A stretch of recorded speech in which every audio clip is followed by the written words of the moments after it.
Eto, meron na tayo mga kalapatids.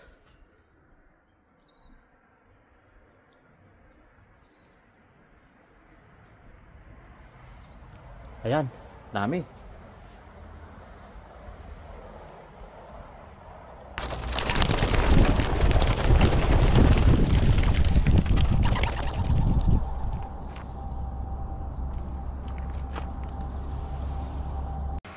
Good morning mga kalapatids. So for today's video ay mag-aabang tayo ng mga wires natin. Bali, kinarga natin yung mga wires natin sa training mga kalapatids. Bali, Waipara 60 kilometers air distance. So hindi nga natin kinarga si Mili dahil nagtos nga tayo nung isang araw. Kauwi lang kahapon. Ayan, si Mili hindi natin na kinarga. So walang ibon dito mga kalapatids. Bali yung dropper lang tsaka si Tiny. Ayan, malinis yung loop natin. Bali, siguro bibitawan to baka mga alas 12 pa ng tanghali. Bali, 22 yon mga kalapatids. Ayan.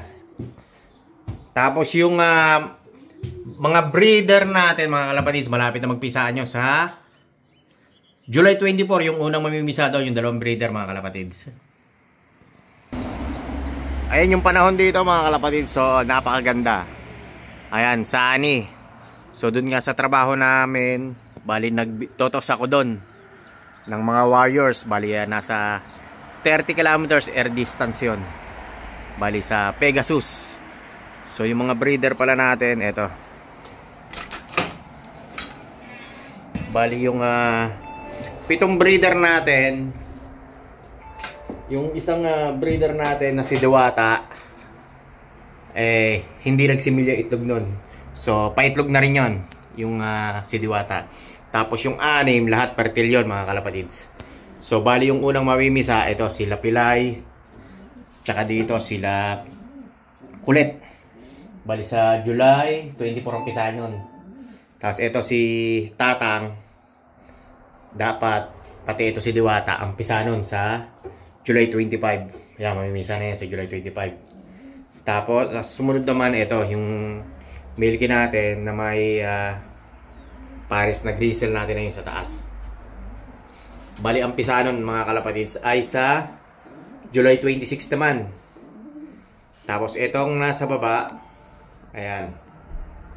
Bali, July 28 yan. Sunod-sunod ang papisa natin. Tapos, sa July 29 yung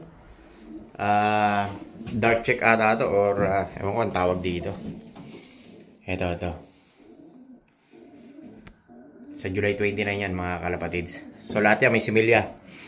So kung mapisa lahat at mabuhay lahat yung 6 na breeder, bali 12 agad yung young bird natin doon.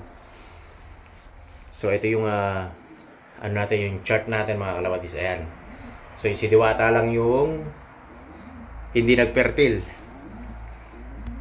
So, mamaya-maya mga kalapatids, abangan natin yung mga wires natin. A few moments later. Welcome back mga kalapatids. So, na-release na yung mga wires natin sa Waipara. Bali, 12:05. So, ang oras nga ay 12:27 na mga kalapatids. Siguro mga 1 hour lili pa rin ng mga wires natin yung Waipara. Bali, 60 kilometers air distance. Ayan, tirik na tirik ang araw mga kalapatids. So, siguradong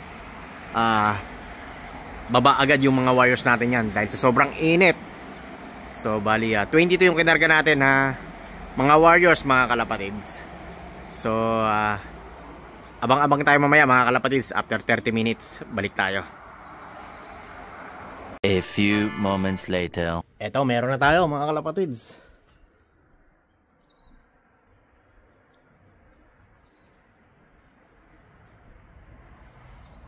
Ayan, dami.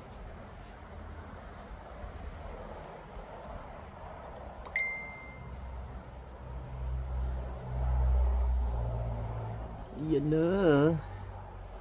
Uy. Ayan, sipulan natin. Si Puyo. Galing.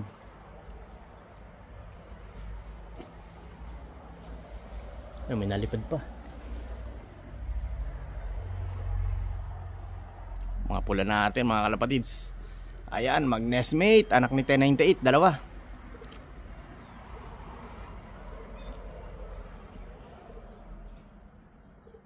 Ito pa, dalawa. Tatlo. Ayan, mga pula natin mga kalapatids. Panay pula yung mga dumating natin. Ayan, si pula. Panay pula, ayun.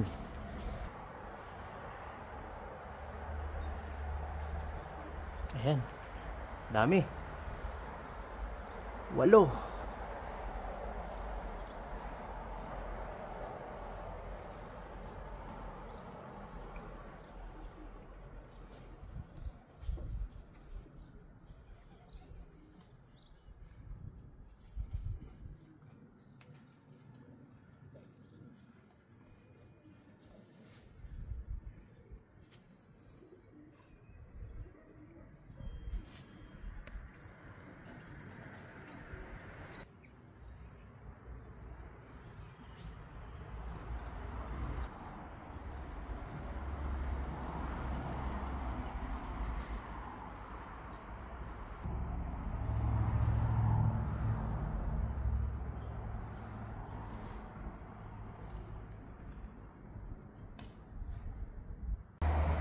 Yung last clacker natin mga kalapatids, ito yung na-injured sa atin na pilay. So kompleto na tayo. Bali 22. Ayan, clack. Clack, pasok. Ayan. Merong isang hindi nag-clack sa atin mga kalapatids. Ayan. So merong isa, titignan ko kung sino hindi nag-clack. Yung first clacker natin si Puyo, kaso hindi nag-clack yun. So kinalak ko na lang ulit.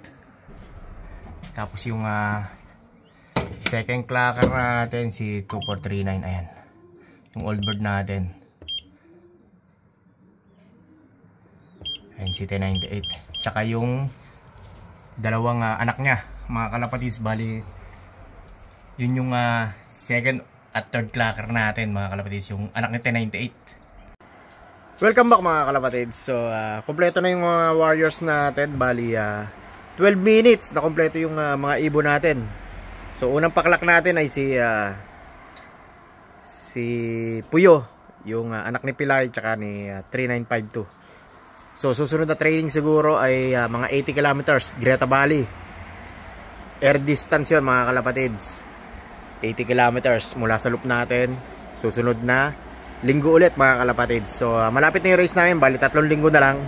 Club training tos na namin. Bali Parnasus, nasa 105 kilometers ata yun mga kalapatids. So hanggang dito na lang mga kalapatids. Don't forget to like, share, subscribe. John and Danny Low Pigeon Racing. Ingat and happy flying sa inyong lahat. God bless mga kalapatids.